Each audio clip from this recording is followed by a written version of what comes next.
sidaa idiin muuqataa goobtan aanu taagannahay waa Lawyacado dhinaca Somaliland saaka 8 subaxnimo ayaa waxaan imi halkan waxaanu maanta goobtan kula kulannay wax mucjiso ah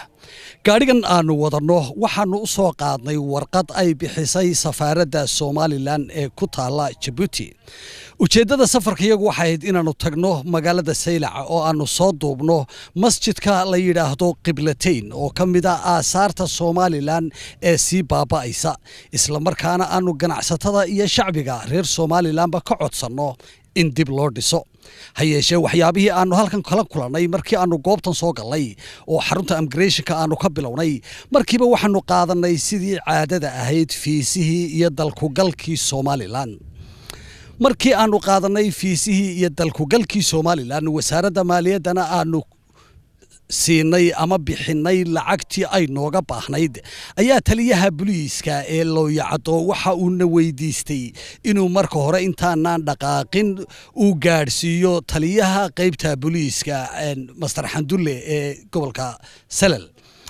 markii uu la hadlay taliyaha qaybta booliiska ee gobolka Salal taliyaha qaybta booliiska ee gobolka Salal ayaa isna waxa uu la sii hadlay generalka ama taliyaha guud ee ciidanka booliiska Somaliland General Fadal wuxuu warbixin ku soo celiyay in aan la ogolaan karin groupkaasi ku socda Saylac isagoo oo aan sheegin wax sababa haba yaraatee General Fadal khadka telefoonka ayaan kula xidhiidhay telefoon markuu telefoonka iga qabtay General Fadal ee aan idhi waa Cali Seeyo telefoonkiiba ugu dhigay dabadeedna wuu xidhay waxyaabaha cajaa'ibka waxa kamid ah hadaba taliyaha immigration-ka Somaliland General Dayib ayaan khadka telefoon kula xidhiidhay Dayib markii aan la hadlay waxaan ku idhi fiisayaashii baanu qaadanay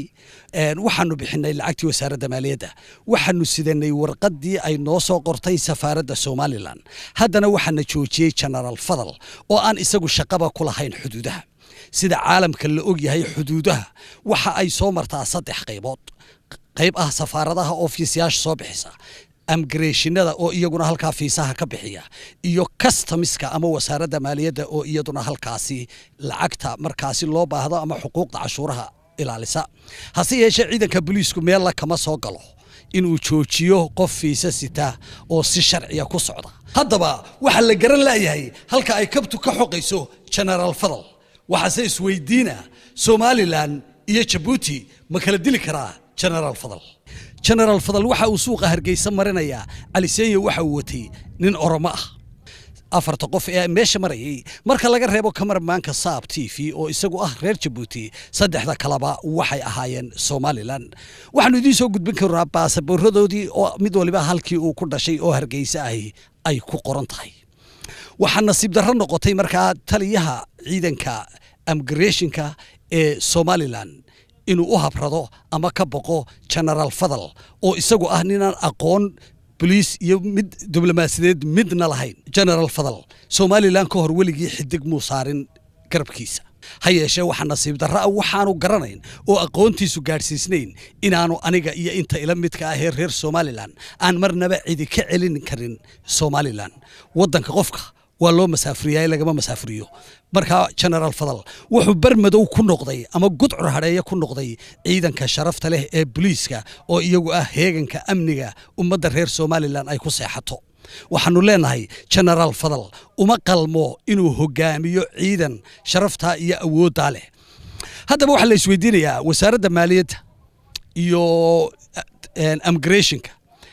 sidee bay markaa uga amar qaadanayaan taliyaha ciidanka booliiska waxaynu ognahay inaanay jirin wareegta ka soo baxday madaxweynaha jamhuuriyadda Somaliland mudane Muuse Biixi Cabdi oo lagu xidhay xuduudka u dhaxeeya Djibouti iyo Somaliland waxaynu kala ognahay in madaxweynaha Somaliland uu fahansan yahay in labada dal ee walaalo ah ee jaarka ah ay yihiin laba dal oo aan marnaba kala maarmi karin waxaynu ognahay inaanay jirin warqad taa la mid ah oo ka soo baxday wasiirka arrimaha gudaha iyo amniga ee jamhuuriyadda Somaliland mudane Maxamed Kaahin Axmed bal haddaba dad fara badan ayaa waxay la yaaban yihiin waxyaabaha ka taagan ciidanka booliiska iyo hoggaan xumada haysata ciidanka booliiska ee jamhuuriyadda Somaliland Cali Axmed Raabi Cali Seeyo Saab TV Lawyacado